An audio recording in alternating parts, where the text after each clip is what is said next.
Kasus pembunuhan yang menggemparkan warga Desa Talang 4, Kecamatan Karangtinggi, Kabupaten Bengkulu Tengah, pada Rabu, 5 November 2025, perlahan mulai terungkap.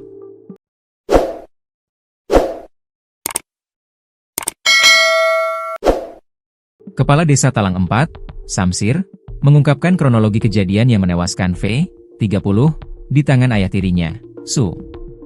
Menurut Samsir, peristiwa tragis itu bermula saat sang ayah baru pulang dari kebun setelah menyadap karet pada pagi hari. Sesampainya di rumah, Su mendapati anak tirinya berada di dalam kamar. Pelaku ini baru pulang dari kebun, langsung menuju kamar anaknya.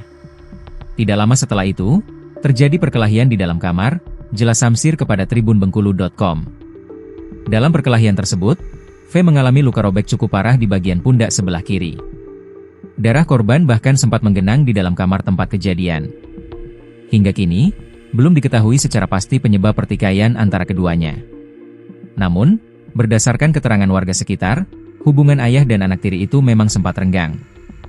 2 hari terakhir mereka memang tidak saling berbicara, tambah Samsir. Samsir juga mengungkapkan bahwa korban baru tinggal bersama ayah tirinya sekitar 1 bulan terakhir. Kalau perpindahan anak ini sudah melapor ke kami di desa, ujarnya.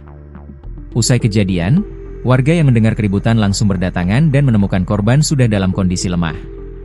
Sementara pelaku langsung melarikan diri dan saat ini masih dalam pengejaran pihak kepolisian.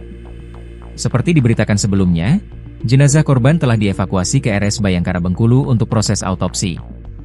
Sementara itu, Polres Bengkulu tengah terus melakukan penyelidikan untuk mengungkap motif sebenarnya di balik insiden berdarah ini.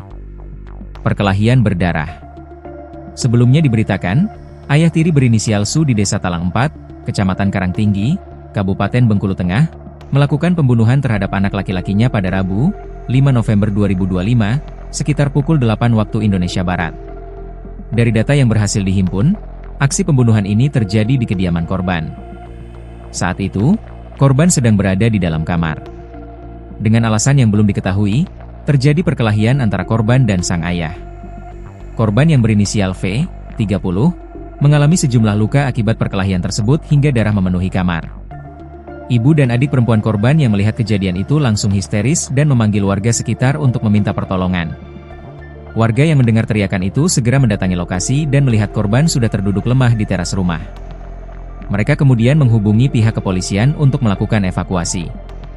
Saat tiba di lokasi kejadian, korban telah dalam kondisi tidak bernyawa. Kapolres Bengkulu Tengah, AKBP Totok Handoyo, melalui Kasat Reskrim AKP Junairi, membenarkan peristiwa tersebut. Benar, saat ini jenazah korban telah dibawa ke RS Bayangkara Bengkulu untuk diautopsi, ujar Junairi. Pihak kepolisian langsung melakukan pengejaran terhadap pelaku yang melarikan diri.